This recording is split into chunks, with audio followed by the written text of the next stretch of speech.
Hello and welcome to the Sprocket formula. Today we're going to have a short little video guide covering everything you need to know about the turrets. So grab a pen and paper. Let's go.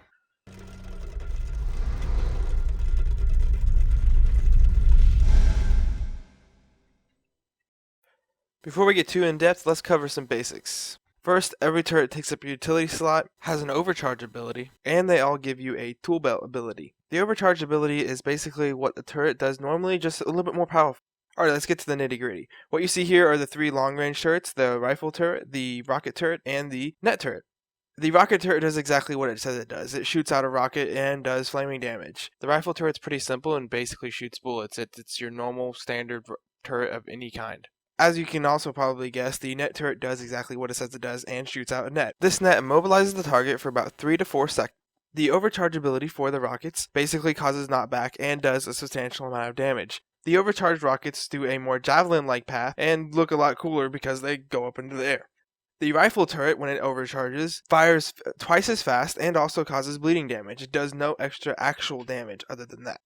The net turret does exactly what it normally does, but also completely stuns the target for a good solid 2 seconds and does a little bit of damage.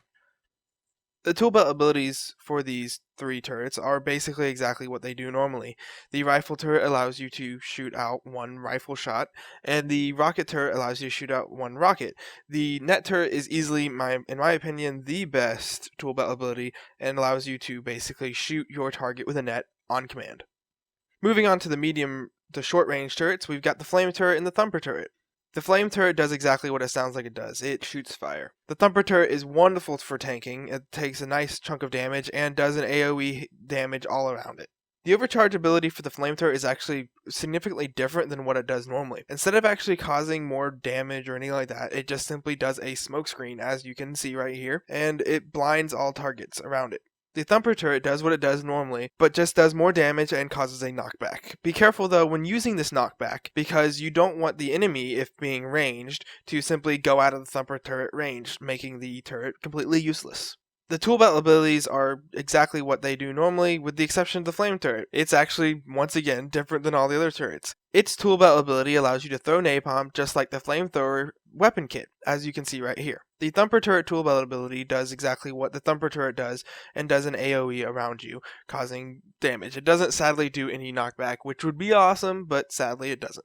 Moving on to the healing turret, which is our last turret. The healing turret gives you a nice burst of health, just like any other healing, just like your Elixir H, and also causes regen every so often whenever you see a burst of blue mist. This regen actually lasts for a good solid minute, so it's pretty good to just simply toss down the turret and pick it back up if you don't want to risk it staying out. Overcharging the healing turret results in basically casting regen on everybody, but sadly does not add stacks. The tool belt ability for the healing, it doesn't give you a big boost of health like when you place down the turret, but it simply casts regen for about 3 seconds on everybody around you.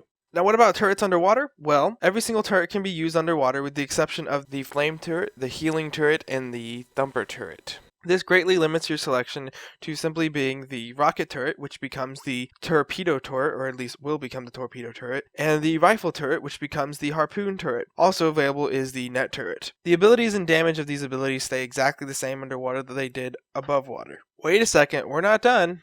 Lastly, we have the supply crate. The supply crate drops a flame turret, a rifle turret, a healing turret, and a net turret. The turrets in the supply crate elite cannot be mimicked in your tool belt, nor can they be overcharged. The turrets also do not conflict with any current turrets you have out, so you can have multiple healing turrets out. However, these turrets in the supply crate will disappear after 1 minute, unlike your normal turrets, which will stay around forever until you either pick them up or they are destroyed.